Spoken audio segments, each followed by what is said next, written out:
Hola a todos, esta noche. Las velas parpadean en un rincón oscuro, el suelo está pegajoso de quién sabe cuántos litros de hidromiel derramada, y hay un burdo laúd desafinando desde una esquina mientras un borracho con media túnica entona una balada incomprensible. Y tú, sí, tú, con los tobillos cubiertos de barro, una bandeja tambaleante en la mano y una sonrisa tan tensa que podrías tallar madera con ella, acabas de comenzar tu turno como camarera en una taberna medieval.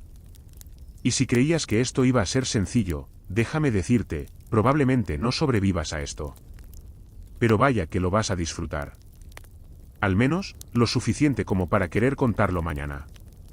Si no estás demasiado ocupada quitándote el olor a cebolla rancia del cabello.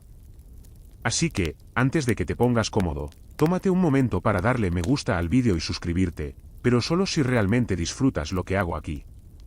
Y dime en los comentarios, ¿desde dónde y a qué hora estás escuchando esto? Ahora, baja las luces, quizás enciende un ventilador para un suave zumbido de fondo, y adentrémonos en el viaje de esta noche juntos.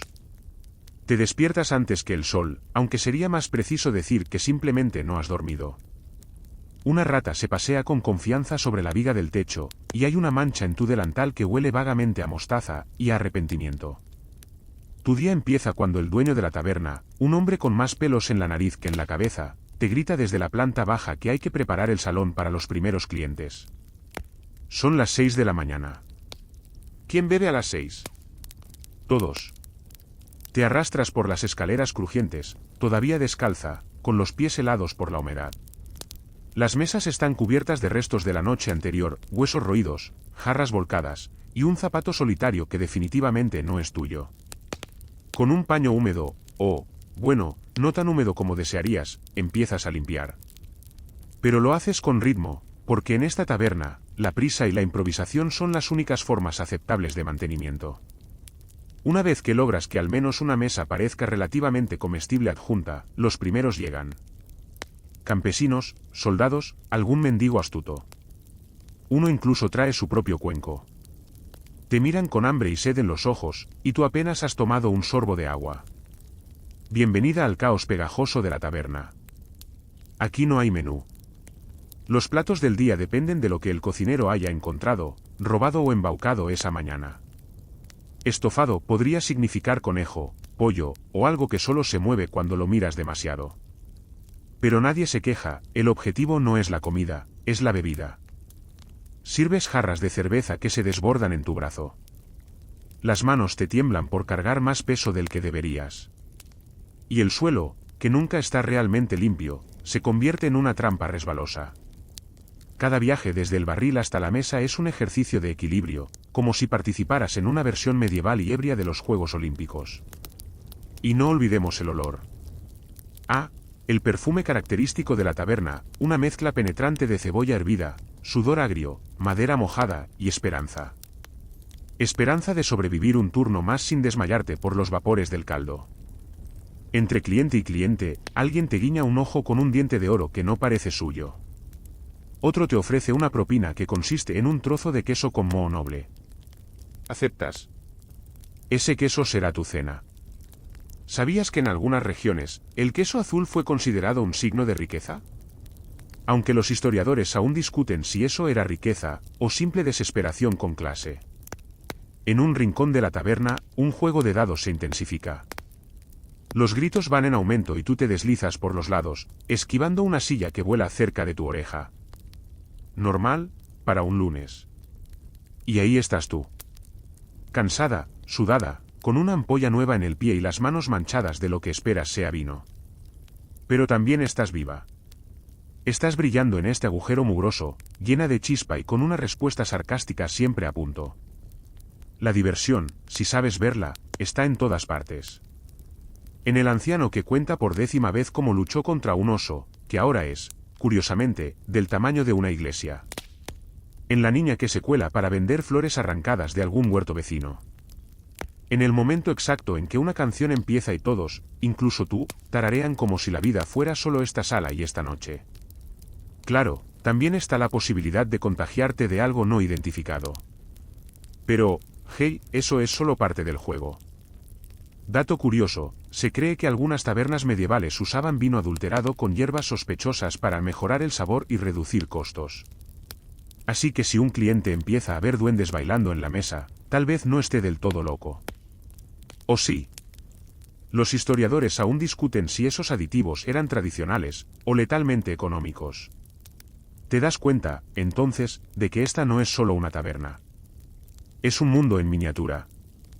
Con sus reglas, sus reyes de banco de madera, sus batallas por la última jarra.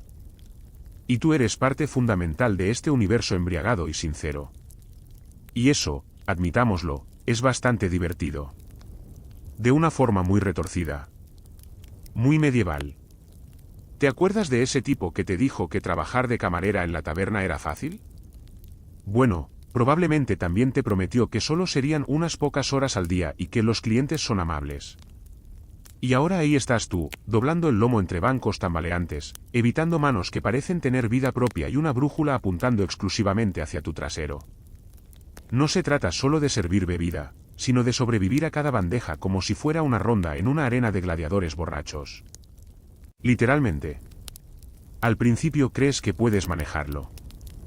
Un cliente te hace un comentario obsceno y tú le das una sonrisa afilada, tipo inténtalo otra vez y te clavo la cuchara de madera en la oreja.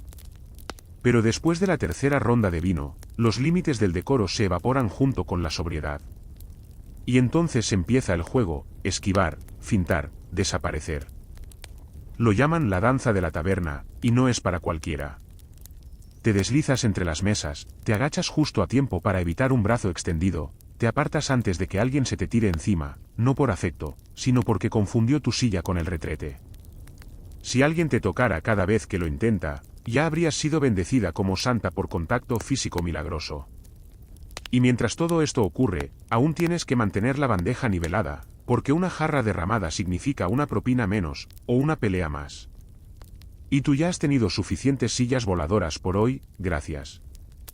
Dato curioso, los historiadores han encontrado documentos judiciales de la Baja Edad Media que registran pleitos legales por toques indebidos en tabernas, lo que prueba que, incluso entonces, las camareras sabían perfectamente cuando algo pasaba de gracioso a molesto. También demuestra que tener una lista de clientes vetados era un sistema ancestral de autodefensa. Y por supuesto, está el clásico de los clásicos, el borracho sentimental.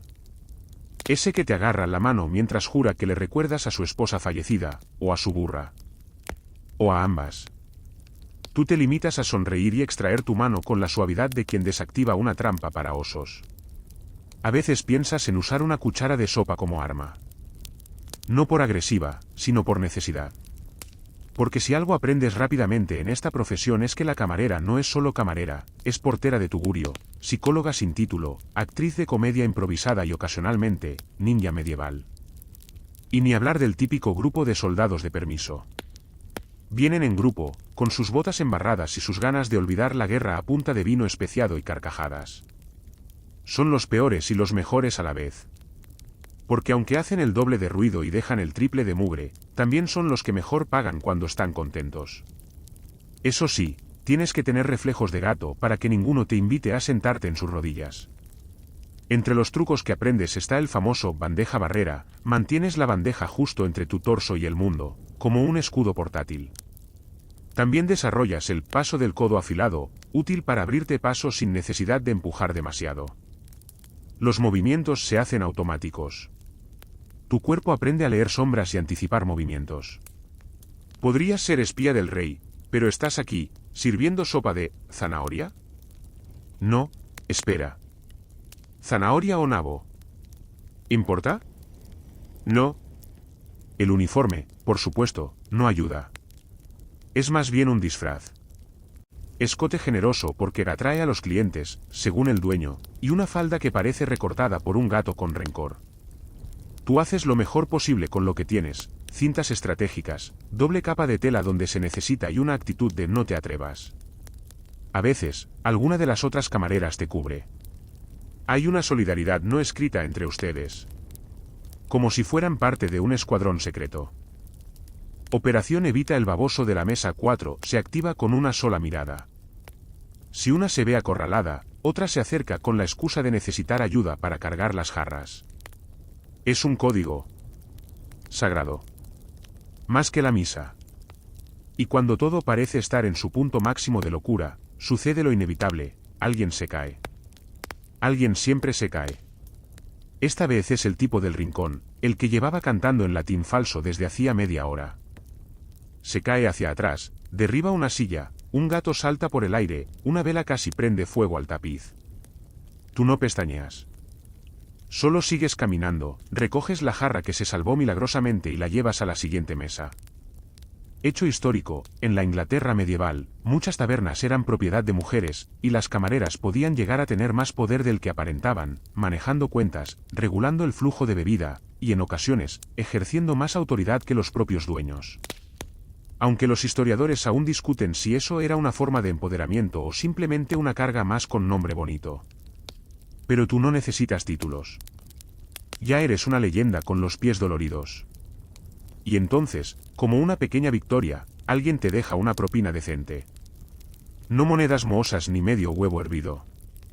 Una moneda real. Brilla. Es de cobre, pero brilla. Y tú la guardas como si fuera oro. Porque entre toda esta locura de manos rápidas, besos al aire y gritos ininteligibles, hay momentos de alegría genuina. Una carcajada verdadera. Un gracias sincero. Un cliente que no te mira como si fueras parte del mobiliario, sino como la persona que mantiene la noche funcionando. Y eso, amiga mía, es tu superpoder. Tú no te vistes. Te ensamblas. Como si fueras una criatura mitológica hecha de retazos, nudos y decisiones cuestionables. Cada mañana o cada tarde, si has dormido algo después del turno infernal anterior, tu atuendo como camarera de taberna no es tanto una elección estética como un acto de pura estrategia de supervivencia. Empiezas con lo básico, un vestido largo, desgastado por el tiempo, el uso y los accidentes con sopa caliente. Tiene más remiendos que tela original. Cada parche cuenta una historia. Este fue por el desgarro de la pelea entre los dos campesinos que discutían sobre si el burro del uno había mirado mal al del otro. Ese otro lo cosiste tú, con aguja de hueso, después de tropezarte con una rata del tamaño de un gato. Después, el corsé. O algo que finge serlo. Más un trozo de cuero apretado con cuerdas que un verdadero artículo de moda. ¿Molesta? Sí. ¿Te permite respirar? No del todo. ¿Pero te da la forma que hace que te dejen buenas propinas? Absolutamente. Y encima de todo eso, el delantal. Oh, el noble delantal. Siempre sucio, siempre manchado, siempre necesario. Funciona como escudo contra salpicaduras, trapo improvisado, pañuelo, e incluso, en ocasiones muy desesperadas, como arma para espantar a los borrachos especialmente persistentes. Te miras en una superficie metálica que apenas refleja. Te acomodas el escote, no por coquetería, sino porque un hilo suelto amenaza con exponer más historia de la que quieres contar. ¿Sabías que muchas camareras medievales no usaban ropa interior? Claro, por razones prácticas, económicas, y porque nadie tenía tiempo de lavar nada delicado. Aunque los historiadores aún discuten si eso era comodidad real o simple resignación higiénica. Al salir de tu pequeña habitación, el aire te golpea con ese olor familiar, pan cocido, madera vieja, humedad, cerveza fermentando, y humanidad. Porque eso es lo que impregna el ambiente de la taberna, el olor vivo y crudo de la gente. Bajas las escaleras con cuidado, tu falda se engancha constantemente en las astillas de los peldaños. Cada escalón es un riesgo de caída espectacular. Pero lo haces con estilo. Porque tú no solo bajas escaleras, haces una entrada. Y ahí están ellos. Tus clientes. Tus jueces. Tus adorables problemas andantes. Y tú, vestida como una mezcla entre santa mártir y jefa de clan pirata, estás lista para enfrentarlos. Cada prenda que llevas es una herramienta. El cinturón de cuero tiene enganches secretos para colgar cucharas, paños, incluso un pequeño cuchillo, por si acaso. Tus botas más agujeros que cuero crujen con cada paso, pero aguantan. Son las mismas que usaste durante la fiesta del equinoccio, cuando tuviste que saltar una hoguera mientras sostenías una bandeja con 6 jarras. Dato curioso, hay registros de leyes que prohibían a las taberneras vestir como damas de alta cuna, para evitar confusión entre el orden social y el decoro. Es decir, si una camarera se veía demasiado bien vestida, podía ser acusada de estar fingiendo un estatus que no le correspondía. Imagínate que te multen por verte demasiado limpia. Lo mejor, claro, es el gorro. O lo que queda de él. Una especie de cofia deformada que sirve más para cubrirte el cabello grasiento que para dar elegancia. Pero tú lo llevas como una corona. Porque sabes que, aunque no te miren con reverencia, eres esencial. Sin ti, todo esto colapsa. Y hay días, no muchos, pero existen en los que alguien lo nota. Un cliente habitual te regala una flor robada de un jardín. Una anciana te deja una bendición que, honestamente, suena más a hechizo. A veces, incluso, una de las niñas del pueblo te dibuja en la tierra con un palo y dice: mira, es la señora que siempre está corriendo. Y tú sonríes. Porque hasta el barro sabe reconocer a una reina. Hecho histórico, en algunas ciudades medievales, las camareras eran consideradas trabajadoras indispensables y se les permitía dormir dentro del local para protegerlas del frío y la violencia nocturna. Aunque los historiadores aún debaten si eso era una protección real o simplemente una forma de asegurarse de que estuvieran listas para trabajar al amanecer. Entonces, cuando el dueño de la taberna te mira y dice con su voz grave y grasienta: anda, muchacha, que hoy hay banquete y llegan los borrachos del molino, tú ya estás lista. Porque te has preparado. Porque te has vestido con la armadura de la supervivencia medieval. Porque sabes que cada hilo en tu ropa, cada mancha, cada doblez, es una historia más que sobreviviste. Así que sí. Puede que tu uniforme no gane ningún premio. Pero es funcional, resistente, y lo más importante, lo llevas tú. Con la cabeza alta, los hombros firmes y la bandeja como escudo. Eres una camarera de taberna medieval, y eso, en este mundo, es casi tan épico como ser caballero. Solo que tú no llevas espada. Llevas cucharón. Tu mente es una trampa de osos para pedidos imposibles. Y lo peor es que te das cuenta de eso justo cuando, por cuarta vez en una hora, un cliente con acento imposible y un ojo claramente vago te grita algo que suena como 3 jarras, sin espuma, y que no sea de la del barril que silba. Ah, sí. ¿Y también quieres que te lo sirva un unicornio? Pero tú no lo dices. Solo asientes con una sonrisa que dice: claro que sí, campeón, mientras mentalmente ya estás archivando ese pedido en tu enorme biblioteca neuronal: cerveza con menos espuma, de barril izquierdo, para el tipo que parece que huele a queso curado. Anotado. Porque no, aquí no hay papel y lápiz. En la taberna, anotar los pedidos es para los débiles o para los ricos.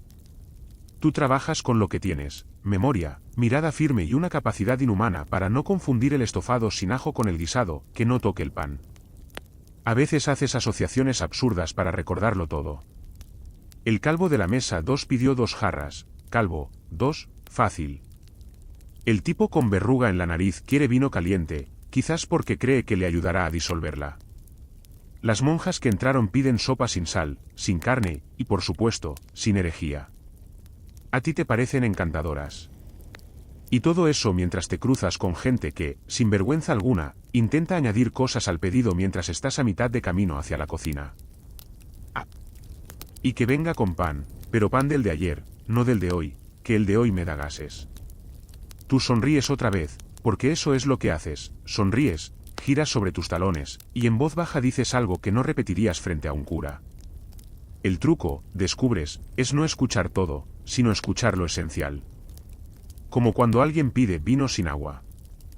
Lo que quiere decir es que no quiere que lo engañes con vino rebajado. El equivalente medieval de quiero calidad, pero pagando lo mínimo. Un clásico atemporal. Dato curioso, en muchas tabernas medievales, el vino y la cerveza se diluían regularmente, y los clientes lo sabían. Lo aceptaban como parte del juego, y las camareras se convertían en verdaderas maestras del equilibrio: cuánto engaño puedes servir antes de que el cliente se queje. Los historiadores aún discuten si este tipo de prácticas eran simplemente aceptadas o si existía una ética del engaño tabernero. El problema viene cuando llega el pedidor artístico. Ese que no pide comida, describe una experiencia. Quiero un estofado que me caliente el alma, que me recuerde a mi madre, pero sin apio, porque el apio me hace llorar por razones que no pienso explicarte. Tú lo miras, asientes lentamente, y luego vas a la cocina a decirle al chef que alguien ha pedido el estofado nostálgico sin apio. Spoiler, saldrá con apio. Y mientras manejas esa danza mental entre el pedido y la entrega, empiezas a desarrollar una especie de sexto sentido. Escuchas cómo piden los platos y ya sabes quién va a quejarse, quién va a intentar robarle a otro, y quién va a olvidar lo que pidió en cuanto le sirvas. Te vuelves una experta en interpretar gruñidos. Literalmente. Algunos parroquianos no hablan, hacen sonidos. Un grhhh con mirada asesina significa que quiere más carne. Un verm acompañado de señas puede indicar otra ronda de cerveza. Y el clásico U con ceja levantada suele ser un gracias rústico. Pero a veces, solo a veces, el pedido tiene lógica. Un cliente te mira directo, te dice una sopa caliente y pan recién hecho y tú casi lloras de la emoción. Lo apuntas mentalmente con letras doradas. Ese pedido lo recordarás. Ese y el del tipo que pidió agua. Solo agua. No lo viste nunca más. La cocina, por supuesto, es otro campo de batalla. El chef te mira con ojos de guerra cuando llegas con las 5 modificaciones al plato del día. Sopa sin zanahorias, sopa sin pan, entonces ¿qué quiere? Agua caliente en un cuenco, te gruñe. Tú solo repites lo que te dijeron. Él insulta en dialectos que ni sabías que existían mientras lanza cucharones. Uno pasa volando por tu oreja. ¿Rutina? Hecho histórico, en ciertas regiones medievales, como en la península ibérica, algunas tabernas eran reconocidas por tener una especialidad del día que se mantenía durante toda la semana. No había menú, no había opción. Se comía lo que había o se bebía hasta olvidarlo. Pero en zonas más urbanas, como Florencia o París, se empezó a ofrecer pequeñas variaciones para atraer a clientela más exigente. Aunque los historiadores aún debaten si eso fue innovación gastronómica, o puro intento de impresionar a comerciantes ricos. Y tú, camarera sin título, estás justo en medio de esa evolución. Eres el filtro entre lo que el cliente quiere y lo que la cocina puede producir sin explotar. Y, honestamente, es divertido. ¿Por qué te reta? Porque cada noche es un rompecabezas nuevo de memoria, improvisación y contención emocional. Y cuando logras entregar todos los pedidos correctamente, cuando ves la cara satisfecha del cliente al recibir su jarra de cerveza exactamente como la pidió, con la espuma ni un dedo más ni uno menos, sientes un orgullo genuino. Como si hubieras dirigido un ejército al éxito, con la sola ayuda de tu cerebro, tus piernas, y una bandeja que huele un poco a grasa rancia. Entre bandejas y jarras, pronto te das cuenta de que lo más valioso en una taberna medieval no es el dinero. Es la información. La gente llega sedienta, no solo de bebida, sino de hablar. Y tú estás ahí, pasando entre mesas, atrapando fragmentos de frases como si fueran mariposas que solo tú puedes ver. Al principio no prestas atención. Te parecen simples tonterías, el molinero que jura que su burro está poseído, la viuda que asegura que el cura le guiñó un ojo durante la misa, el campesino que afirma haber visto al hijo del herrero abrazando a la hija del verdugo detrás del granero. Chismes sin importancia. Hasta que de repente uno de esos rumores se convierte en realidad. Como el día que llegó el recaudador de impuestos, y justo antes de entrar, alguien gritó que se habían ido todos los buenos barriles por arte de magia. ¿Tú sabías? Lo habías oído 2 noches antes, un cliente que murmuró que el patrón estaba escondiendo lo bueno para no pagarlo al rey. ¿Casualidad? ¿No lo crees? Te vuelves un archivo viviente. Tienes una memoria que ya no solo retiene pedidos imposibles, sino secretos, confesiones medio borrachas y pistas de traiciones futuras. A veces sabes que una pareja va a romper antes de que lo sepan ellos. Lo ves en los gestos, en los silencios incómodos, en la forma en que él bebe mientras ella mira al músico de fondo con una sonrisa demasiado amplia. Dato curioso, en algunas ciudades medievales, como Londres o Brujas, las tabernas funcionaban como centros de noticias locales. Los viajeros, comerciantes y peregrinos compartían lo que sabían en voz baja, y las camareras solían ser las primeras en enterarse de revueltas, muertes importantes o invasiones inminentes. Los historiadores aún discuten si esto hacía a las tabernas lugares peligrosos políticamente, o simplemente más entretenidos. Lo mejor, sin embargo, son los apodos. Tú nunca conoces a la gente por su nombre. Solo por lo que hacen, lo que dicen, o por cómo huelen. El gritón del banco largo, las suspiros, el que siempre pide pan pero nunca paga, Doña Hierbas, que jura que sus tés curan todo, incluyendo la falta de amor. Cada uno con su historia, cada uno con su lugar en esta tragicomedia fermentada. Y aunque te gustaría mantener la distancia, no puedes evitarlo, te conviertes en parte del tejido emocional del lugar. Hay quienes vienen solo a hablar contigo. Que se sientan en la misma mesa, piden lo mínimo, y esperan ese momento en que te acercas, cansada, sí, pero dispuesta a escuchar. Y tú escuchas. Porque sabes que un oído puede valer más que una jarra. Claro que también está el otro lado. El oscuro. Las amenazas disfrazadas de cumplidos, las apuestas sobre quién te convencerá primero de salir después del turno, las propuestas que comienzan con sonrisas y acaban con dedos insistentes. Pero tú no eres nueva. Aprendiste rápido. Una mirada fría, un cambio de tema, un cliente que se ha equivocado de tono y recibe un buen susto cortesía del cocinero con su cuchillo preferido. El chef puede ser un ogro, pero es un ogro con corazón. Al menos contigo. Una vez ahuyentó a un noble ebrio solo con una mirada. El noble se fue jurando no volver. Volvió 2 noches después con flores. Que claramente no recogió él. Hecho histórico, en muchas zonas rurales, las tabernas no tenían personal fijo, salvo las camareras. Todo lo demás, el cocinero, los músicos, incluso el personal de limpieza, podía cambiar a diario. Las camareras eran el alma estable del local, y por eso eran también quienes guardaban el pulso de la comunidad. Aunque los historiadores aún discuten si esto era una elección de las mujeres, o simplemente la única opción disponible para sobrevivir. Una noche, estás recogiendo una mesa al fondo cuando escuchas a un par de hombres hablando en voz baja. Algo sobre un cargamento, una ruta, y una guardia dormida. No haces ruido, pero tus oídos se abren como puertas. ¿Contrabando? ¿Robo? ¿Algo más oscuro? Al día siguiente, el panadero jura que lo asaltaron en el camino. Y tú sabes que los asaltantes eran clientes. ¿Haces algo? No puedes. No deberías. Pero lo piensas. Ser camarera en la taberna te convierte en una especie de vigilante involuntaria. Una testigo silenciosa de todo lo que pasa cuando los demás creen que nadie escucha. No estás ahí solo para servir cerveza. Estás para ver. Para entender. Para recordar. Y en ese conocimiento hay poder. El tipo de poder que no se grita. El que se guarda, se archiva, y se usa solo cuando hace falta. Como cuando un cliente grosero empieza a buscar pelea y tú susurras algo al oído del patrón.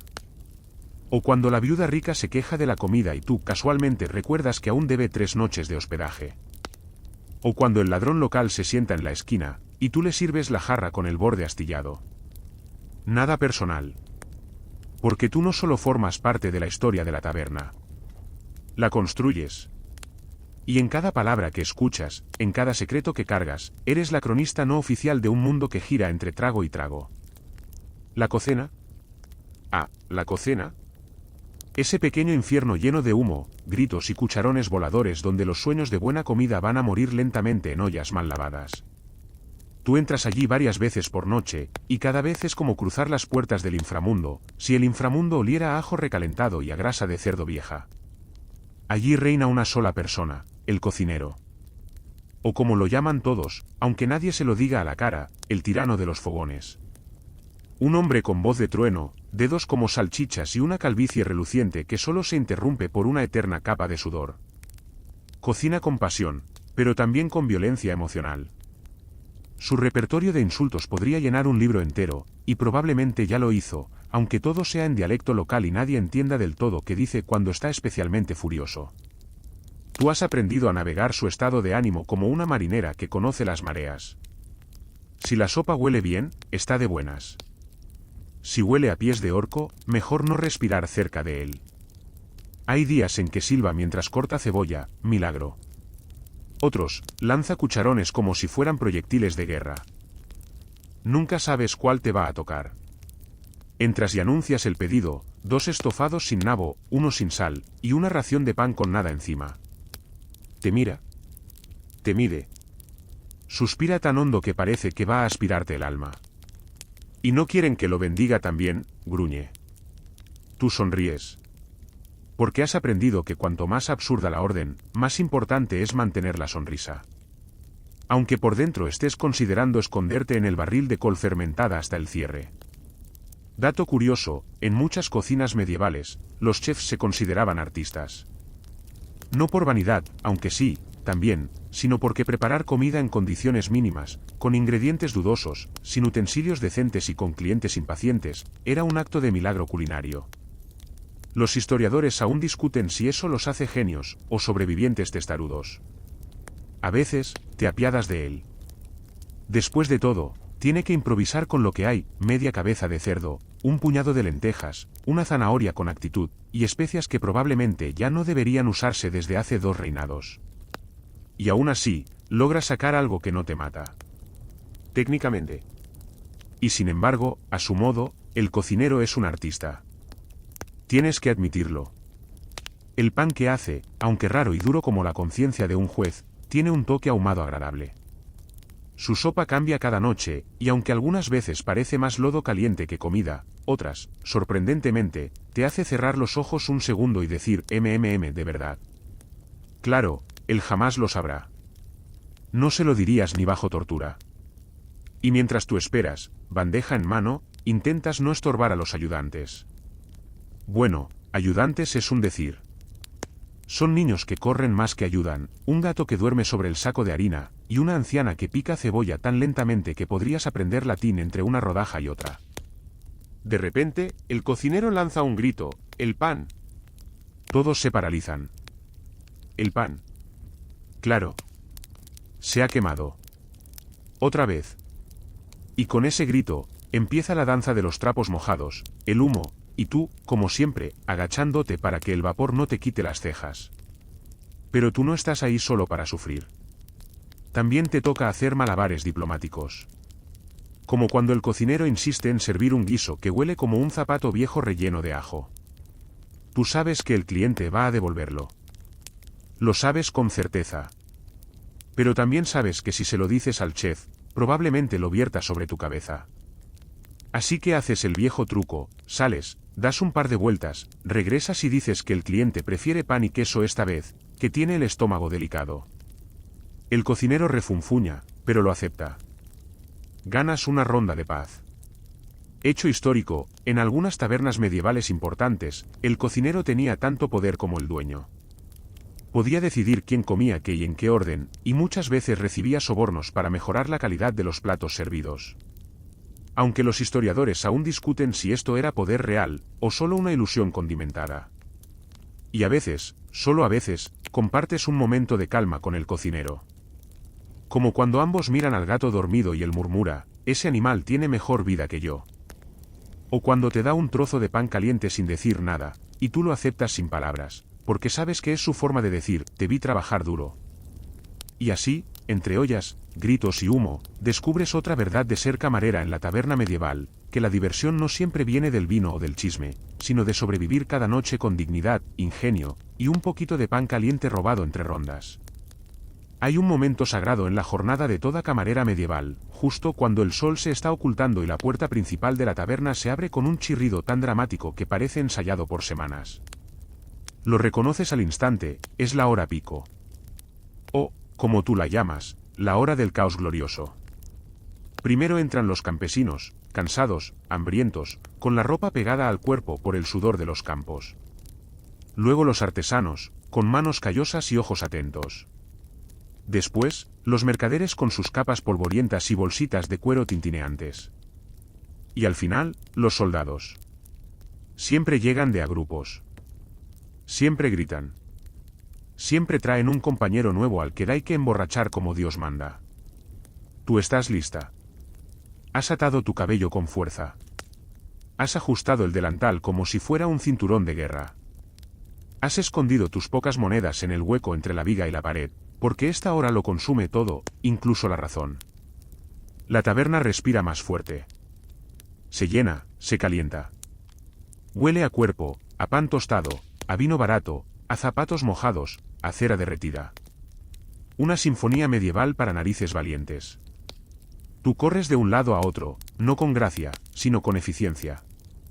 El tipo de eficiencia que podría hacer llorar a un administrador moderno.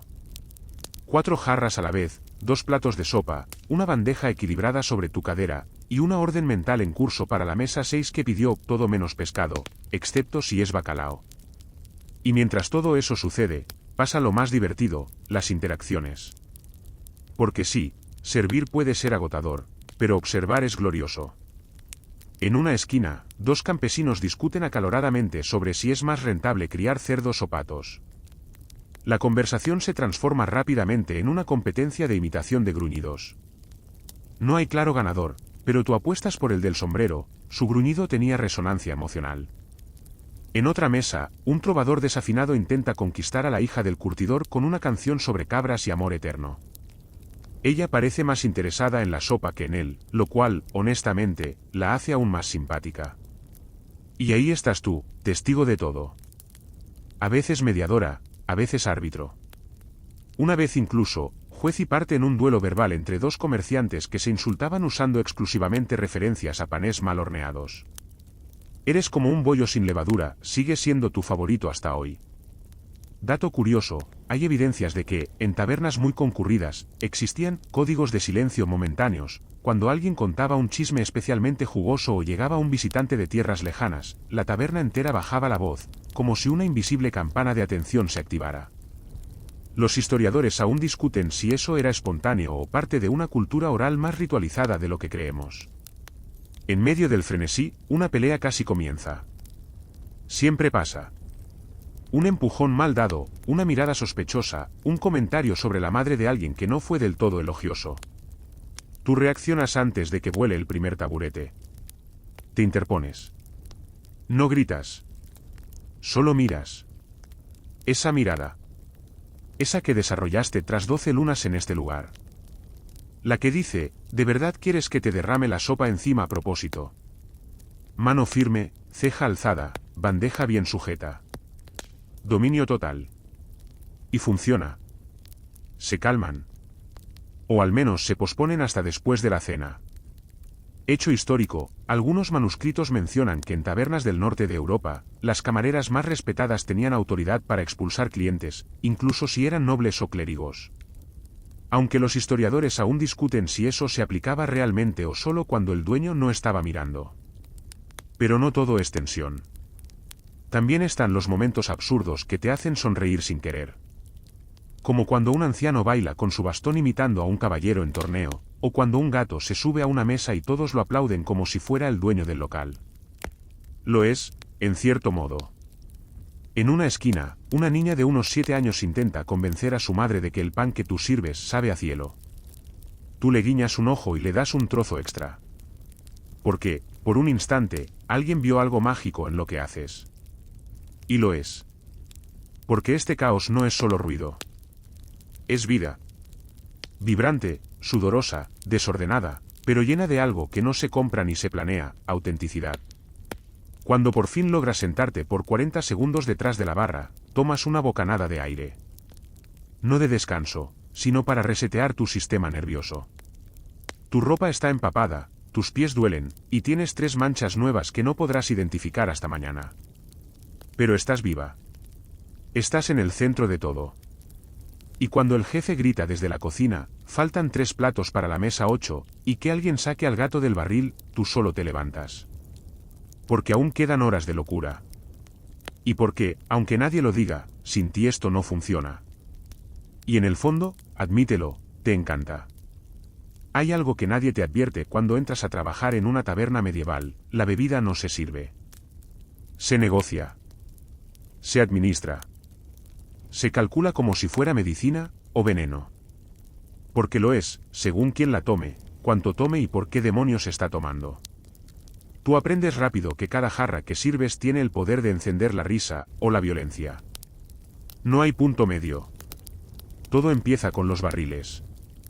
En el almacén, hay una variedad tan dudosa de licores que podrías armar una guerra entre sabores. Está la cerveza fuerte, esa que hace fruncir el ceño a los más valientes. El vino que llega desde no sabes dónde, diluido y aromático si tienes suerte, si no, huele como a calcetines viejos. Y el aguardiente. Oh, el aguardiente. Si el infierno destilara un licor, sería ese. Con una cucharada puedes limpiar una herida. Con 2, olvidar tu infancia. Cada uno de esos líquidos debe salir con precisión quirúrgica. Si el soldado de la mesa 3 está muy callado, le das vino especiado, algo dulce. Si el curtidor de la 5 empieza a levantar la voz, le das cerveza aguada. Si la monja de la 8 pide algo para los nervios, le das té. No porque seas moralista, sino porque ya aprendiste qué pasa cuando una monja se emborracha. Spoiler, no es nada santo. Dato curioso, en muchas regiones medievales, las camareras no solo servían la bebida, también decidían la fuerza del trago. Añadían agua, hierbas, incluso cera para espesar la mezcla y ralentizar su efecto. Los historiadores aún discuten si estas manipulaciones eran una forma de protección social o simplemente un modo de ahorrar recursos. Tú lo haces por ambos motivos. Porque sabes que un cliente que se embriaga demasiado pronto es un problema. Y uno que nunca se embriaga no deja propina. El arte está en mantenerlos justo en el punto medio, alegres, generosos, pero sin perder el equilibrio ni la vergüenza, bueno, tal vez un poquito. Los vasos, por cierto, son otra odisea. No hay juegos completos. Tienes jarras de madera, copas de barro, algún cuenco sospechoso y un cáliz que alguien olvidó después de una boda. Lavas lo que puedes, lo que encuentras. Una vez tuviste que servir vino en un casco. El cliente no se quejó. Dijo que tenía cierto encanto guerrero. Y claro, está el tema del último trago. Nunca es el último. Siempre dicen que es el último. Pero tú sabes que si dices no, empieza la rabieta. Así que haces lo que todas hacen, sirves una versión más aguada, más floja, y lo anuncias con voz firme. Este es el último, lo juro por la Virgen. Y todos asienten, como si tú fueras una autoridad religiosa. Pero a veces, se pasan. Como esa noche en que el herrero se emborrachó tanto que intentó forjar una espada con cucharas sobre la mesa 8. O cuando el juglar, completamente bebido, declaró su amor eterno a la lámpara de sebo, y lloró desconsoladamente cuando se apagó. O esa vez inolvidable en que una gallina escapada fue confundida con un alma en pena por un borracho supersticioso. Nunca gritaste tanto de risa. Hecho histórico, en los registros judiciales de muchas ciudades medievales, figuran docenas de pleitos que comenzaron con una bebida servida demasiado fuerte o sin el debido respeto al cliente. Algunas camareras incluso eran multadas si el cliente se desmayaba antes de pagar. Aunque los historiadores aún discuten si esas sanciones eran aplicadas, o simplemente usadas como amenazas para mantener el orden. Y cuando llega el momento más delicado, la mezcla, es cuando te luces. Tomas un poco del barril viejo, lo combinas con jugo de manzana fermentado, una pizca de canela si hay, y lo sirves como especial de la noche. La gente lo bebe encantada. Dicen que cura el alma. Tú sabes que lo que hace es dormirlos más rápido. Hay una estrategia en todo.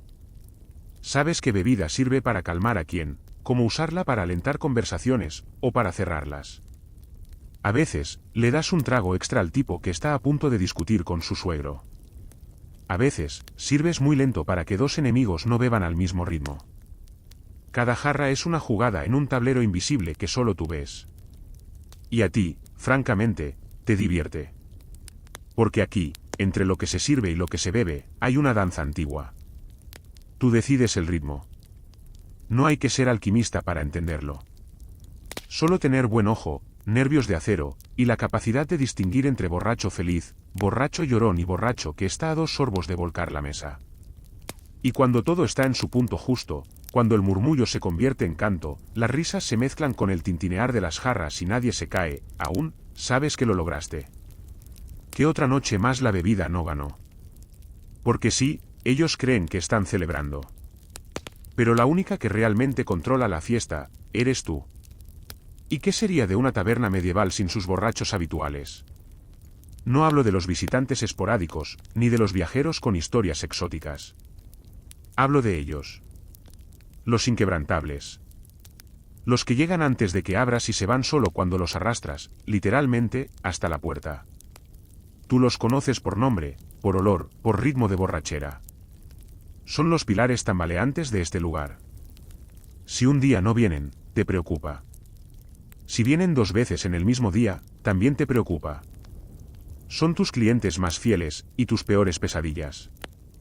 Está, por ejemplo, Bartolo el de los 8 brindis. No puede tomar ni un sorbo sin proponer un brindis.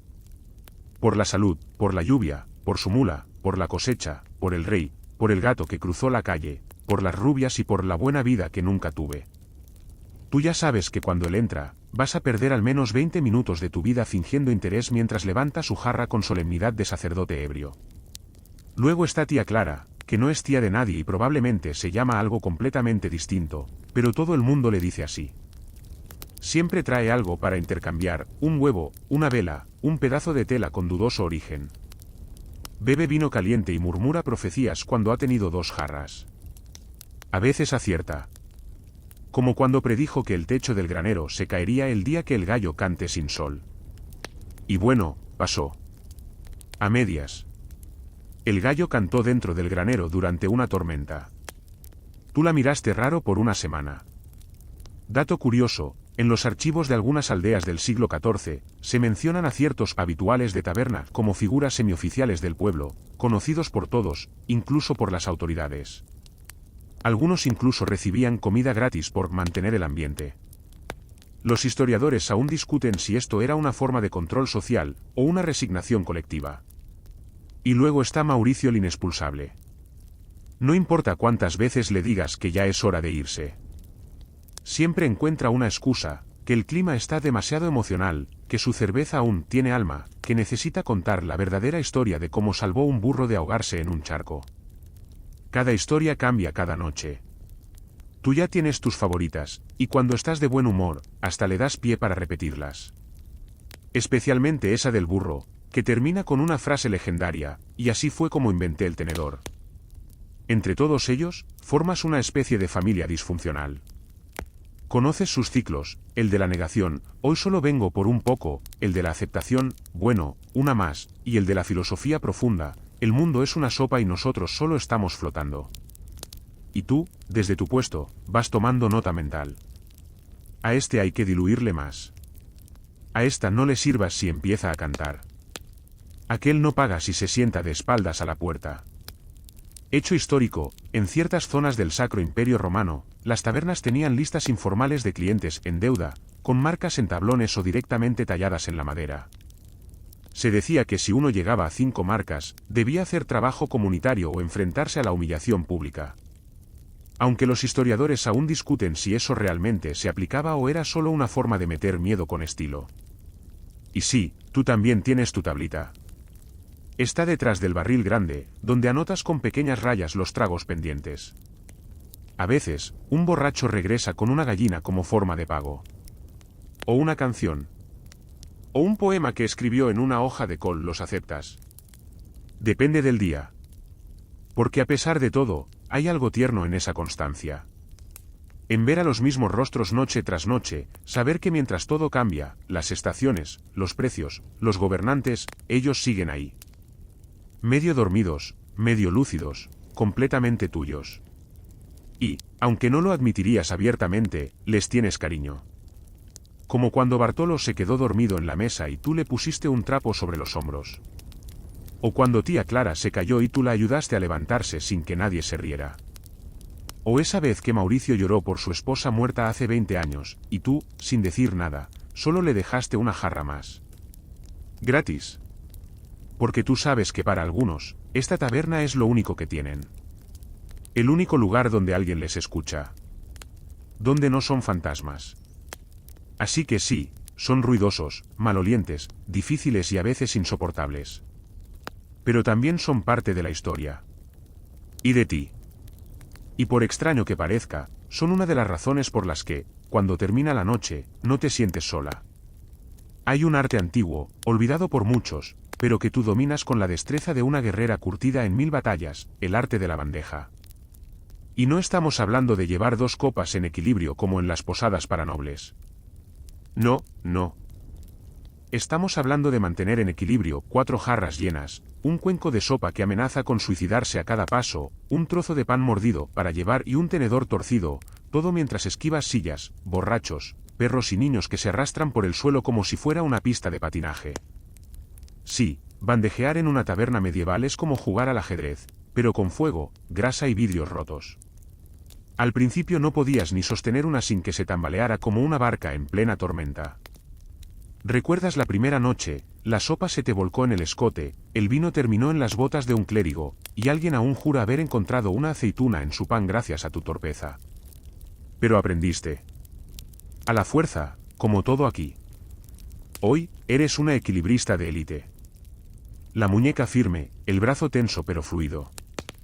Has desarrollado una técnica que mezcla matemática, intuición y la más pura fe. Sabes exactamente cuántos pasos puedes dar antes de que el líquido comience a salirse del borde. Sabes que inclinar la bandeja un grado más significa desastre, pero también que un pequeño giro de cadera puede salvar una cena entera.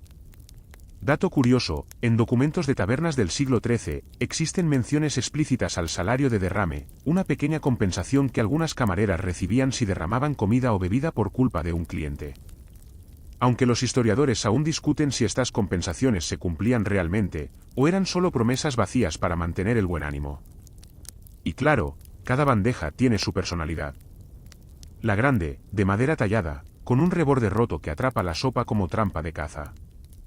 La mediana, más ligera, buena para los pedidos urgentes. Y la pequeña, tu favorita, esa que se desliza entre las mesas como si flotara. Solo tú sabes cuál usar para cada tarea. Como una caballera eligiendo su espada. Pero lo mejor viene con los obstáculos.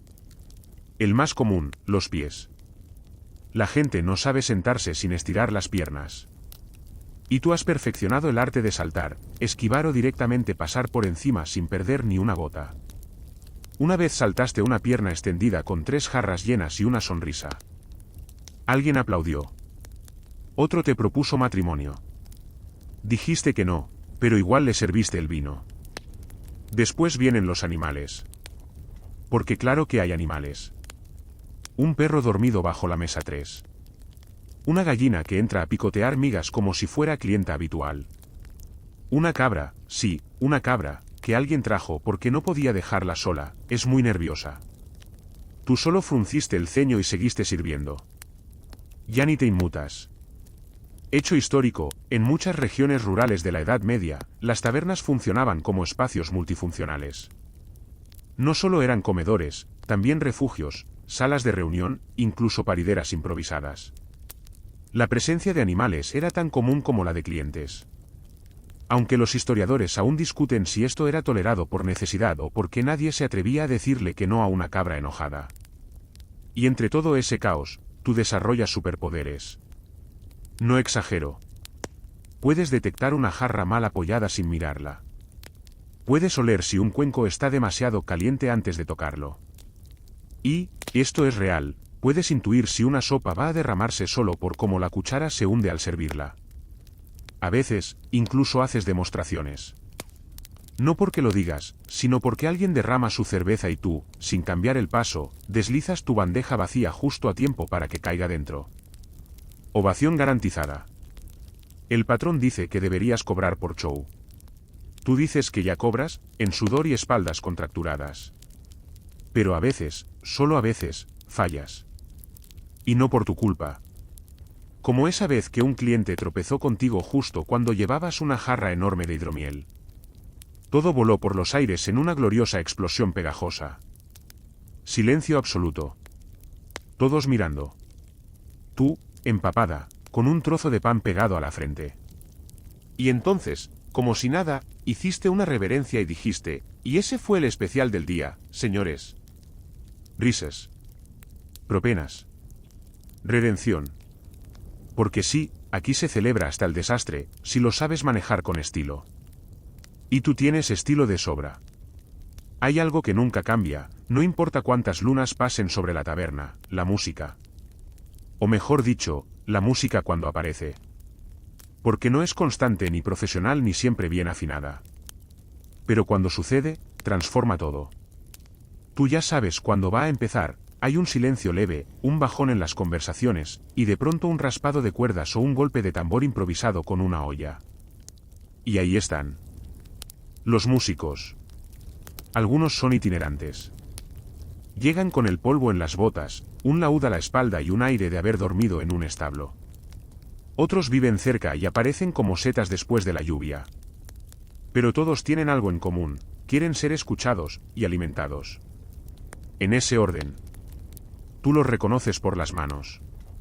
Dedos manchados de tinta, de tierra o de cera. Y por las voces, algunas suaves como terciopelo, otras más ásperas que el pan del mediodía. Y por supuesto, por sus instrumentos que parecen sobrevivientes de varias guerras. El ambiente cambia apenas tocan la primera nota. Un murmullo general, las cabezas giran, los vasos se levantan al ritmo. De repente, el viejo que se quejaba de todo está marcando el compás con los nudillos. Y tú, entre plato y jarra, haces una pequeña pausa solo para escuchar. Dato curioso, en muchas tabernas medievales, los músicos no cobraban con dinero. Se les pagaba con comida, bebida y, si tenían suerte, un rincón para dormir.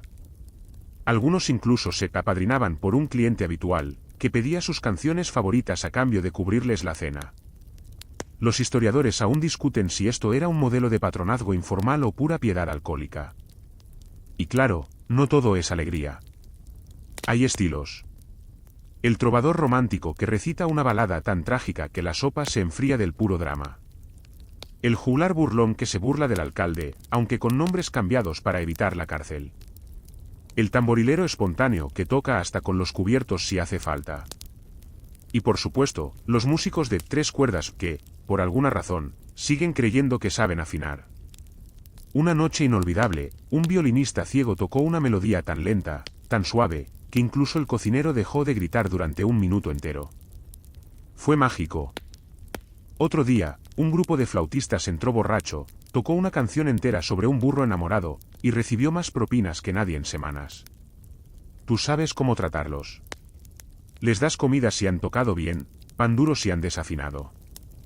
Un gesto tuyo, una mirada, y entienden si pueden seguir tocando o si ya es suficiente. Y, a veces, cuando hay calma, rara, preciosa calma, te dejas llevar por una tonada antigua que tu abuela solía tararear. Un momento para ti. Hecho histórico, algunos documentos registran que las canciones populares medievales viajaban de taberna en taberna antes de llegar a las cortes. Se dice que los grandes trovadores escuchaban melodías campesinas y las adaptaban para nobles. Aunque los historiadores aún discuten si los compositores de estas canciones originales eran reconocidos, o simplemente olvidados con los años. Y sí, también están las canciones interactivas. Las que incluyen gritos, palmas, repeticiones de versos obscenos, pero no demasiado, y bailes ridículos. Tú ya las sabes de memoria. Incluso anticipas cuando alguien va a levantarse para girar sobre sí mismo y terminar sentado en el suelo con cara de triunfo. En esos momentos, la taberna no es solo una taberna. Es un escenario. Cada cliente, un actor improvisado. Cada camarera, una coreógrafa encubierta. Y tú, con tu bandeja como batuta, sigues el ritmo como si el caos tuviera partitura. A veces, un borracho intenta cantar. Tú finges que no lo escuchas. Otras veces, una chica joven se une al trovador y por un instante todo se detiene, hay belleza. Cruda, sucia, con olor a cebada, pero belleza al fin. Y cuando termina la música, no hay aplausos. Solo murmullos satisfechos, más pedidos, un bostezo o dos. Pero en el aire queda flotando algo distinto. Algo que tú, aunque no puedas explicar, reconoces. Porque entre el canto, la risa, el roce de la copa y la nota final, ocurre algo cercano a la felicidad. A ese tipo de alegría que no se compra, ni se fuerza, ni se grita. Solo se vive. ¿Y tú estuviste ahí? Lo viste. Lo sirviste. Lo guardaste en el rincón de los momentos que valen la pena. Ahora hablemos de lo que pasa después. Después del canto, del bullicio, del banquete de pan duro y vino diluido. Cuando la taberna empieza a dormirse, pero no tú. Porque mientras los demás cabecean en la mesa, tú estás comenzando la parte más temida, y en el fondo, más entretenida, la limpieza nocturna. Y sí, dijiste que nunca lo harías. Que no ibas a quedarte hasta el final. Pero aquí estás, recogiendo huesos de pollo del suelo, sacudiendo migas de los bancos, quitando manchas de cerveza que parecen desafiar las leyes naturales. Porque cuando los clientes se van, o son gentilmente empujados hacia la puerta, lo que queda es una escena post-apocalíptica con aroma a cebolla. Primero lo obvio, las mesas. Algunas parecen haber sobrevivido una invasión. Platos medio vacíos, pan masticado y dejado con sospechoso cuidado, jarras volcadas. En una esquina, alguien dejó un zapato. Solo uno. Te preguntas si lo hizo a propósito o si fue una fuga especialmente rápida. Apuesto por lo segundo. Después, las sillas. Las sillas. Están en todos lados, menos donde deberían. Una está encima de otra. Una rota. Una tiene dibujado un burro con carbón. No preguntas. Simplemente la giras, la colocas y sigues. Como una sacerdotisa del orden. Dato curioso, en algunos manuales de hospitalidad medieval, sí, existen, se recomendaban prácticas específicas de limpieza para mantener la salud del establecimiento. Estas incluían quemar hierbas aromáticas para purificar el aire y dejar vinagre en cuencos para atrapar los malos espíritus. Los historiadores aún discuten si esto tenía alguna eficacia real, o si simplemente era un método primitivo de desinfección emocional. Tú usas lo que tienes, agua tibia, trapos que han visto mejores días, y un pequeño ramo de menta seca que cuelgas en la puerta como toque final. No porque creas en los malos espíritus, sino porque el olor a menta ayuda a enmascarar el aroma a pies y vino recalentado. Después viene el suelo.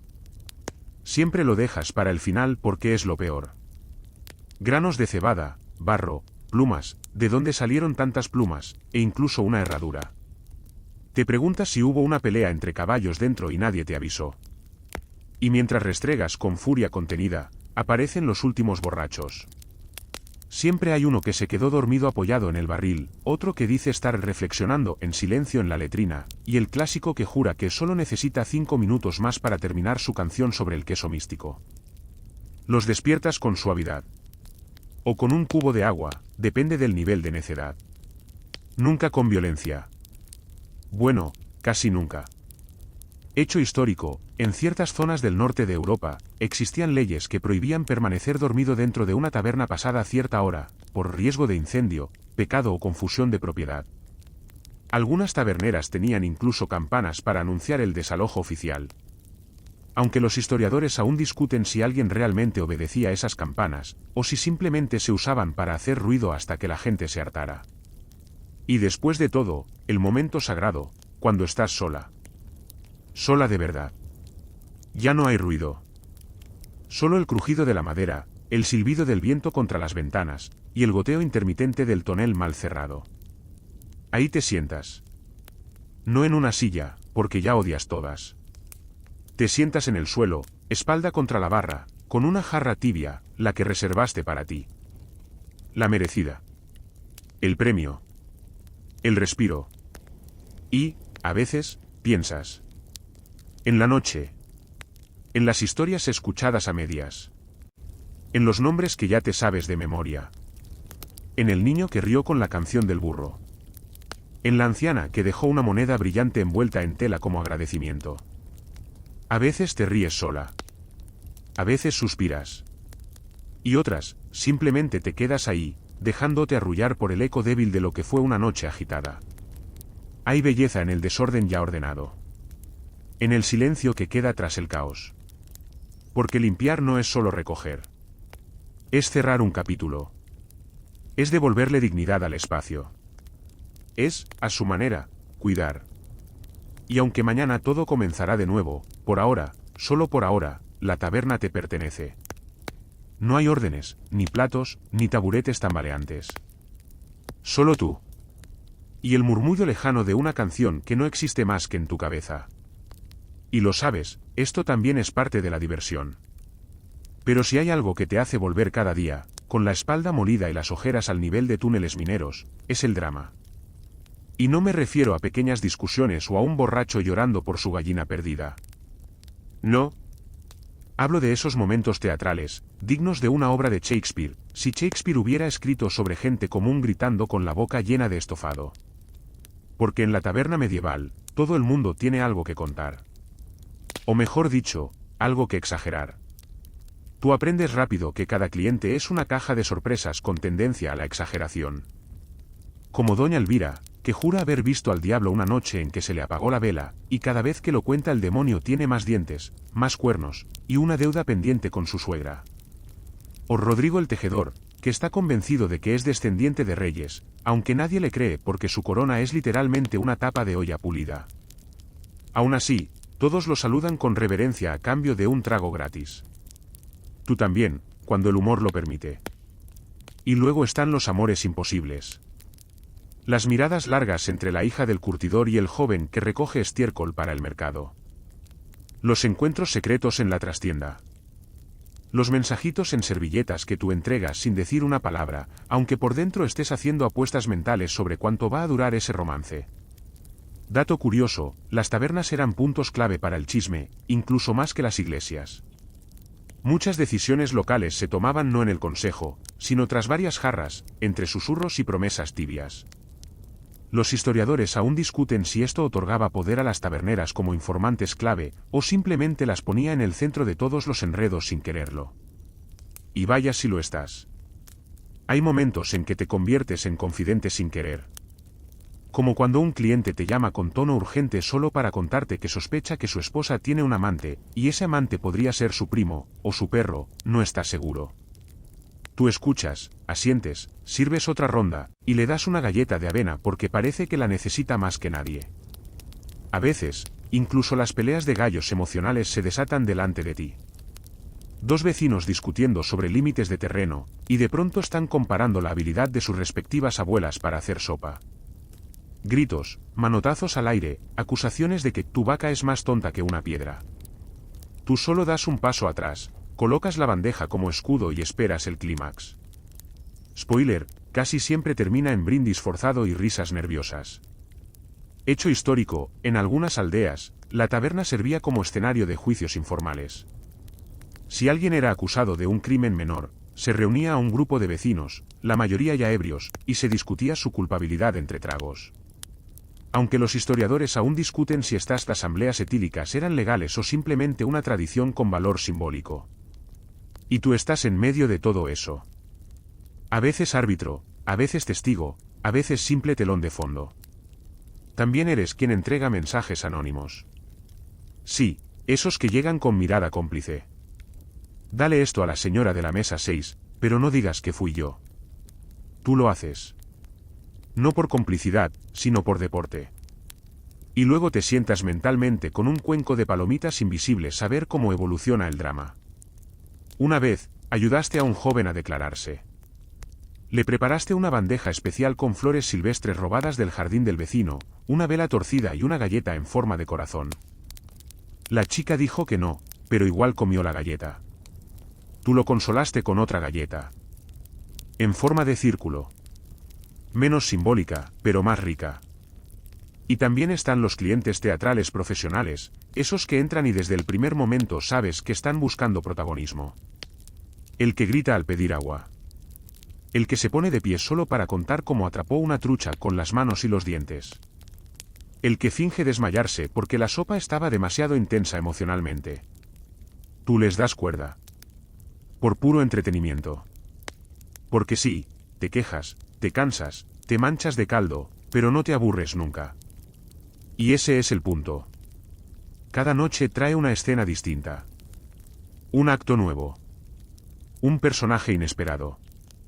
Y tú, sin libreto, improvisas. Con jarras, con migas, con paciencia. Y al final de la jornada, cuando cierras los ojos, no recuerdas los platos lavados, ni las monedas contadas. Recuerdas la frase absurda del tejedor, la risa de la niña, la confesión en voz baja entre vino y vergüenza. Recuerdas el teatro humano, con todas sus torpezas y ternuras. Y entonces entiendes algo muy simple, pero poderoso: ser camarera en una taberna medieval no es solo servir. Es presenciar la vida, en su forma más cruda y colorida. Y vaya que es divertida.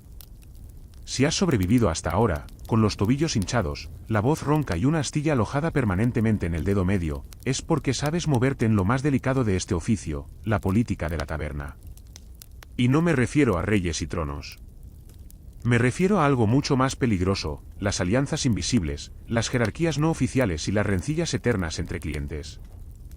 Porque, aunque todos parezcan iguales con una jarra en la mano, tú sabes exactamente quién se lleva bien con quién no se puede ver ni en pintura, y quien dice que odia a alguien pero en el fondo lo está espiando para invitarlo a una boda que aún no tiene fecha, pero podría ser pronto. Por ejemplo, la mesa del rincón izquierdo siempre está ocupada por los curtidores. No por ley, sino por costumbre. Ellos lo llaman su mesa. No importa si llegan tarde o si otro grupo se sentó ahí primero. Alguien se levanta. Siempre. Tú nunca preguntas por qué. Sospechas que hay una historia sangrienta detrás. O un brazo perdido. Luego están los del medio, un grupo de jóvenes aprendices que intentan ser ruidosos para parecer importantes. Nunca piden lo más caro, pero siempre discuten sobre dinero. A veces se turnan para pagar solo una jarra, fingiendo que comparten por gusto. Tú finges que no notas el cambio furtivo de monedas bajo la mesa. Y por supuesto, la mesa de los solitarios. No es una sola, sino un patrón, personas que prefieren sentarse de espaldas a la pared, mirando a todos sin mirar a nadie. A veces hablan entre sí, como si compartieran un idioma que el resto ha olvidado. A veces no dicen ni una palabra en toda la noche. Pero tú los saludas siempre. No por obligación, sino por respeto. Porque entiendes que no todo el mundo viene a emborracharse o a pelear. Algunos solo vienen a estar. Dato curioso, los estudios de arquitectura histórica han demostrado que algunas tabernas medievales modificaban su disposición interna según la geografía social del pueblo. Es decir, colocaban bancos, chimeneas o barriles estratégicamente para fomentar o evitar ciertos encuentros. Los historiadores aún discuten si las camareras tenían influencia directa en estas decisiones, o simplemente lo manejaban todo con miradas. Y hablando de miradas, tú mandas con las tuyas. Porque nadie se atreve a sentarse en la mesa equivocada si tú frunces el ceño. Nadie se queda demasiado tiempo si tú empiezas a limpiar justo debajo de sus pies. Nadie coquetea demasiado si tú haces sonar una cuchara contra la jarra con ese golpecito sutil que dice, no hoy, amigo. También aprendes a negociar en voz baja. Como cuando el panadero y el carnicero entraron el mismo día después de un desacuerdo sobre un cerdo supuestamente robado. Tú los sentaste en extremos opuestos, fingiste que no escuchabas los insultos murmurados entre sopa y cerveza, y los calmaste con un aquí se come, no se ladra. Y no olvidemos a los forasteros. Ah, los forasteros. Se sienten como reyes por 15 minutos. Hasta que alguien les recuerda, con una sonrisa algo filosa, que aquí las bromas tienen memoria larga y las venganzas, calendario flexible. Tú eres la embajadora del equilibrio. Si el forastero es simpático, le das un extra de pan. Si no, bueno, el gato de la taberna siempre está disponible para sentarse justo encima de su silla. Hecho histórico, en muchas aldeas, los conflictos vecinales se resolvían en las tabernas, no con violencia, sino mediante juegos simbólicos. Como negarse a brindar con alguien, dejar una jarra a medio llenar o colocar el asiento al revés. Pequeños gestos con significado profundo. Los historiadores aún discuten si estas prácticas eran ritualizadas o simplemente expresión del rencor creativo medieval. Tú sabes descifrar esos gestos. Si alguien devuelve el pan sin tocarlo, es porque está molesto. Si deja monedas en línea recta, está pidiendo disculpas. Si rompe la cucharilla de madera sin querer, o eso dice, es porque está a punto de irse para no decir algo de lo que se arrepienta.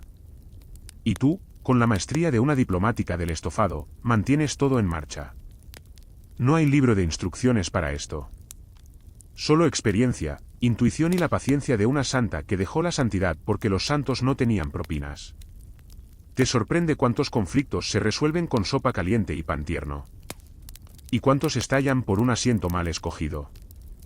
Y así pasas la noche, no solo sirviendo, sino hilando relaciones, ajustando tensiones, jugando al ajedrez emocional con piezas humanas que se tambalean con cada trago.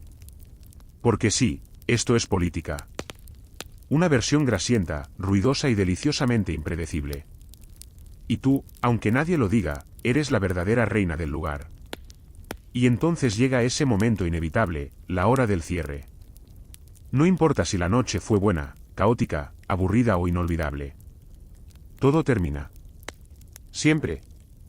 Y tú eres quien pone el punto final. Pero claro, cerrar una taberna medieval no es simplemente bajar una persiana y apagar la luz. No. Cerrar aquí es un ritual. Una coreografía entre lo que queda y lo que debe irse. Primero, das la señal universal, colocas el último cuenco de pan en el mostrador. No dices nada. No necesitas. Los que ya llevan tiempo lo saben, es el aviso. Quien tenga algo que decir, que lo diga ahora. Quien quiera pedir más vino, que se arrepienta en silencio. Luego vienen los recordatorios suaves. Pasas por cada mesa con un trapo en la mano, limpiando sin limpiar. Toc, toc, el trapo sobre la madera, ya es tarde. No con palabras. Con gesto, con mirada.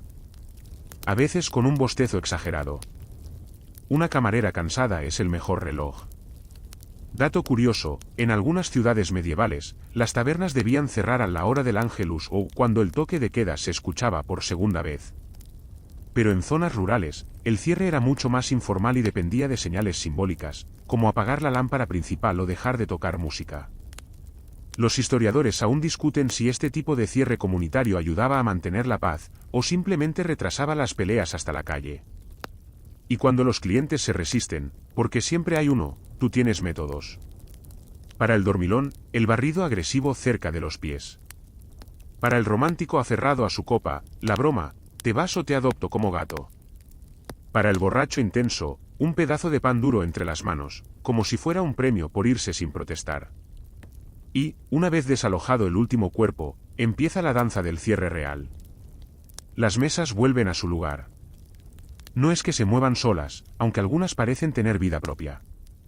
Los bancos, también. Uno siempre está cojo, y tú ya ni intentas arreglarlo. Simplemente le das una patada cariñosa para que coopere. Hecho histórico, los bancos de taberna solían ser compartidos por familias enteras, y en algunas zonas eran reservados con símbolos o nudos tallados en la madera. Algunas taberneras sabían de memoria a quién pertenecía cada banco y evitaban conflictos solo con colocar uno aquí o allá. Los historiadores aún discuten si estos sistemas eran heredados o espontáneos. Tú, sin necesidad de símbolos, sabes dónde va cada cosa. Y mientras recoges, ordenas mentalmente lo que pasó esa noche. Las frases absurdas, las confesiones sinceras, el brindis que se convirtió en canto. Y llega la parte que siempre te hace sonreír, el hallazgo de tesoros. Lo que la gente deja atrás. Una cuchara tallada con un nombre que no corresponde a nadie. Una bufanda tejida que huele a lavanda y nostalgia. Un dibujo en carbón, en la parte de abajo de una mesa, un burro con alas. Esta noche, encuentras una bolsita con semillas. ¿De qué? Nadie sabe. Pero la guardarás. Como haces con todo. A veces piensas que podrías montar un museo con lo que dejan los clientes. Objetos sin dueño, sin historia clara, pero llenos de personalidad. Y tú, la curadora secreta de ese caos. Y cuando todo está en su sitio, cuando el piso cruje bajo tus pasos descalzos, haces lo más importante, apagas la lámpara central. No la de la entrada, no la de la cocina. Esa, la grande, colgada sobre la mesa principal. Y con eso, oficialmente, la noche termina. El silencio que sigue es especial. No es el mismo de cuando llegaste. Este es un silencio con memoria. Que huele a cerveza, a sopa, a leña quemada y a risas que ya no están. Y tú, parada en medio, te tomas un segundo para respirar. Para dejar que todo se asiente. Porque sí, mañana volverá. La sopa, el chisme, los brindis eternos, las canciones malas, los romances improbables y los gatos entrometidos. Pero esta noche ya está completa. Y tú fuiste su autora silenciosa. Podrías pensar que, una vez cerrada la taberna, tu jornada termina. Pero no. Porque tú no solo eres camarera. Eres la que guarda los secretos, la que conoce las entrañas del lugar. Y eso incluye, el sótano. Ah, el sótano. Ese mundo subterráneo donde descansan barriles, ratas, humedad y unas historias que merecerían su propio libro. El simple hecho de bajar por esa escalerilla de madera ya requiere valor, equilibrio, y en muchos casos, una linterna o una vela con actitud. Allí es donde almacenas los vinos, las cervezas, los embutidos que colgáis como si fueran decorado macabro, y también, sin querer, los ecos de todo lo que ha pasado arriba. Porque cada rincón del sótano está empapado, literalmente, de años de gotas, derrames, risas, lágrimas y algún que otro vómito que jamás se limpió del todo. Como un museo emocional sin cartel de entrada. Dato curioso, se sabe que en la Edad Media, muchos sótanos de taberna también servían como escondite durante revueltas, reuniones secretas o incluso refugios improvisados en tiempos de peste. Algunos tenían túneles conectados con otras casas. Los historiadores aún discuten si estos túneles eran una red organizada, o simples coincidencias de arquitectura mal planificada. En tu caso, el túnel existe. Va hacia la casa del panadero, aunque ambos fingen que no. ¿Por qué? Bueno, hubo una vez un incidente con unas hogazas desaparecidas misteriosamente, y desde entonces, ambos prefieren no hablar del tema. Pero tú sabes que, si algún día necesitas desaparecer rápidamente, ese túnel es tu plan B. O tu ruta secreta hacia pan caliente. Depende del día. El sótano es más que almacenamiento. Es tu archivo. Porque tú, lo confiesas sin vergüenza, eres una coleccionista. En un rincón, guardas objetos que no pudiste tirar. El tapón de la primera botella que abriste sin derramar. Un cuenco agrietado que usó esa anciana que lloró toda la noche sin decir por qué. Un pañuelo con iniciales que nadie reclamó, pero que huele a lavanda como la bufanda olvidada de hace unas noches. Y más allá, están los barriles. Algunos nuevos, otros viejos como el pecado. Los conoces por el sonido que hacen cuando los golpeas con los nudillos. Uno tiene un sonido hueco que te gusta, aunque el vino que guarda es terrible. Otro parece cantar si lo tocas cuando hay tormenta. Nunca se lo dijiste a nadie, claro. Algunas cosas es mejor que se queden entre tú y la madera. Hecho histórico, los barriles no solo se usaban para almacenar. En algunos registros, se los describe como bancos, mesas y hasta ataúdes improvisados en casos extremos. Los historiadores aún discuten si esta multifuncionalidad era una señal de ingenio, o de una pobreza tan creativa como desesperada. Tú sabes que el barril grande del fondo tiene una tapa floja. A veces lo usas como escondite para cosas que no quieres que vean. Una carta. Una moneda especial. Unas notas que escribes tú misma, en trozos de papel que recoges del suelo. Son pensamientos. Fragmentos. Pedacitos de ti que solo existen aquí, bajo tierra. Y a veces, cuando la noche fue especialmente difícil, cuando un cliente gritó más de lo normal, cuando una amiga no regresó, cuando sentiste que nadie notó tu esfuerzo, bajas al sótano solo para sentarte un rato. En el escalón frío. Con el olor a moho, a vino viejo, a madera que ya vio demasiado. Y ahí respiras. No es bonito. No es cómodo. Pero es tuyo. Y eso basta. También sabes que el gato, sí, ese gato, a veces duerme aquí. Lo encontraste una noche enroscado sobre un saco de harina vencida, como si supiera que este rincón también necesitaba un alma tranquila. Desde entonces, le dejas una sardina seca en un cuenco improvisado. No le dices a nadie. Que piense el mundo que el gato es libre. Tú y él sabéis que también es leal. Y cuando finalmente subes, dejas atrás el sótano con una última mirada. Como si fuera un amigo que te sostiene sin decir una palabra. Porque sabes que, aunque allá arriba se escuchen los pasos, las risas y los brindis, aquí abajo es donde descansa la verdad. Cruda. Silenciosa. Firme. Y tú, camarera de la noche, señora del caos, reina de los brindis mal servidos, también necesitas tu cueva secreta. Y no hay rincón más honesto que el sótano de una taberna medieval. Y si hay algo que completa el círculo de este trabajo tan, como decirlo con cariño. ¿Caótico? ¿Desquiciado? Digamos intensamente vivo, es la clientela habitual. Esa colección de rostros, olores, manías y frases repetidas que forman la verdadera alma de la taberna. Porque tú puedes cambiar de delantal, de sopa del día, de jarras o incluso de muebles. Pero los clientes fieles, esos que vuelven cada noche con la puntualidad de un gallo con reloj, son los pilares de tu mundo. Está Petra la lechera, que llega siempre a la misma hora con un cesto de queso en una mano y la otra libre para golpear la mesa y decir lo de siempre. Nadie sabe qué es lo de siempre, porque cada día pide algo distinto. Pero tú finges entenderla, y ella se va feliz. Está Eusebio el viudo, que no habla con nadie, pero te deja siempre una manzana en la barra como agradecimiento. Una vez intentaste decirle que no hacía falta.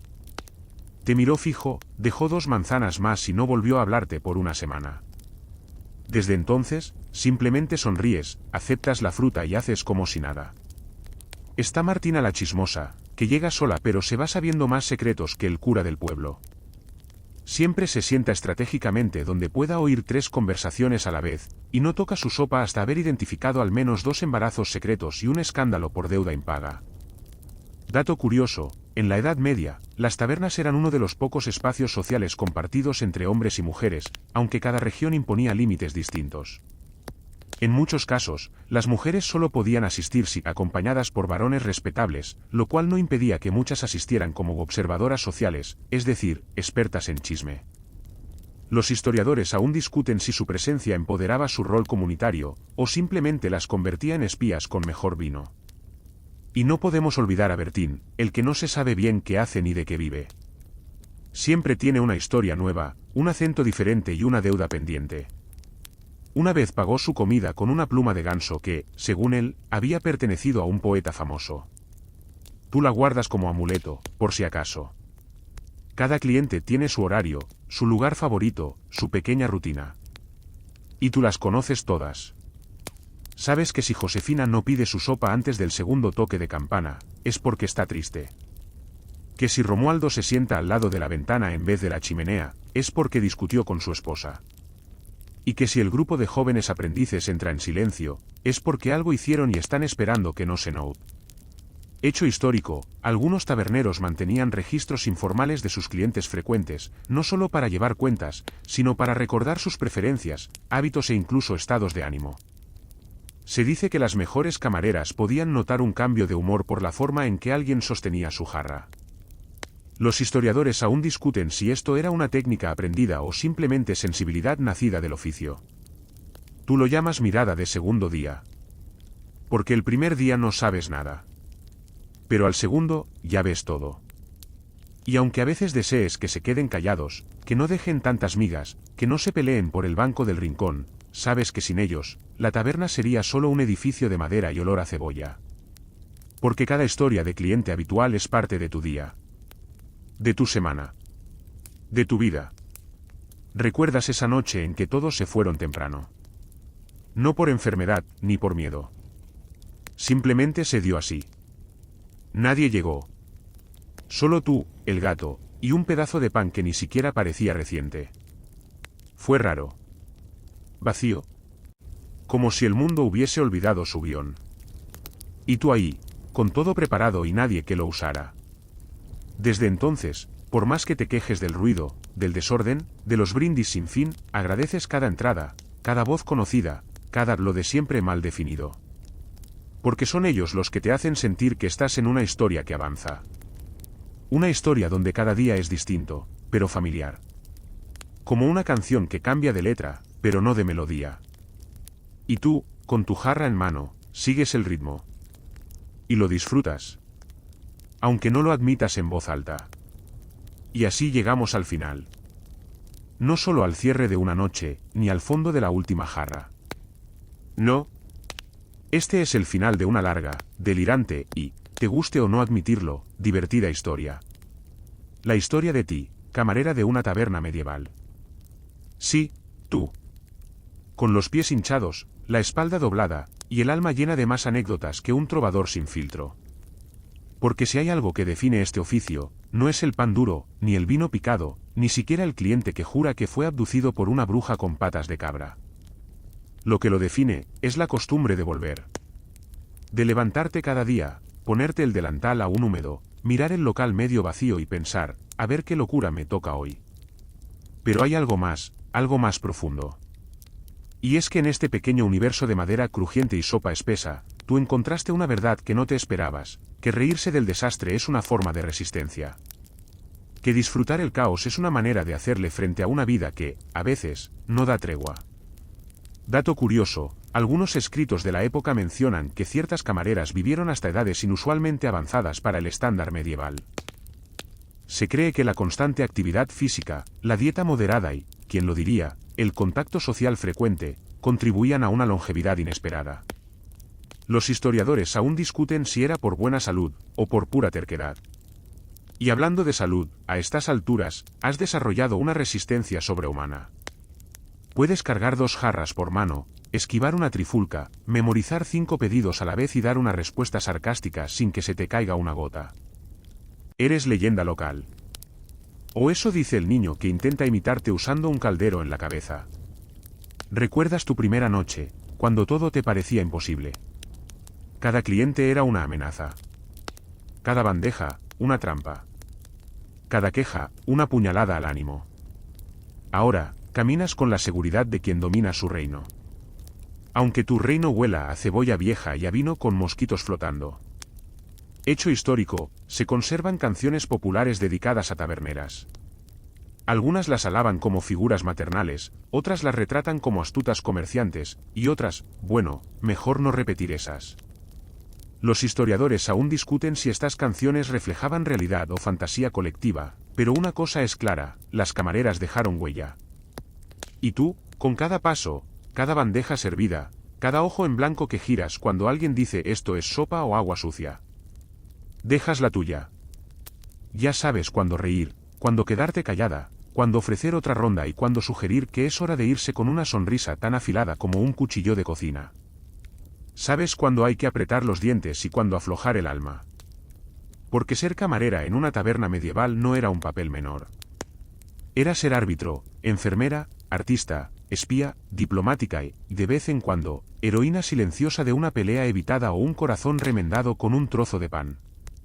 Y lo hiciste cada día. Sin épica, sin aplausos, sin descanso, pero con estilo. Y ahora, solo queda cerrar los ojos. No el cierre brusco de quien cae rendida, sino ese parpadeo lento que anuncia el descanso. Has caminado demasiado, has escuchado demasiadas voces, has contenido demasiadas risas que no debiste soltar. Tu delantal cuelga, ya sin forma. Tus manos están secas, ásperas, marcadas. Pero cálidas. El banco vacío frente a la chimenea todavía guarda el calor de quien se sentó allí por última vez. El aire está quieto, como si incluso el polvo decidiera flotar más lento por respeto. Y en la penumbra, entre sombra y brasa, tu mente repasa los rostros del día, y los deja ir, uno por uno, como hojas que se sueltan de un árbol satisfecho. No hay ruido. Solo un zumbido lejano. ¿El del viento? O tal vez de un recuerdo. O de ti misma, deslizándote hacia un sueño tranquilo. Has hecho suficiente. Fuiste parte de historias que nadie más contará. Fuiste cómplice del caos, testigo del afecto, anfitriona del absurdo. Y mañana, volverás. No porque debas, sino porque, aunque no lo digas, te gusta. Un poco. O mucho. Pero por ahora, apaga la lámpara. Desliza la puerta. Respira hondo. Y duerme. Que te lo has ganado.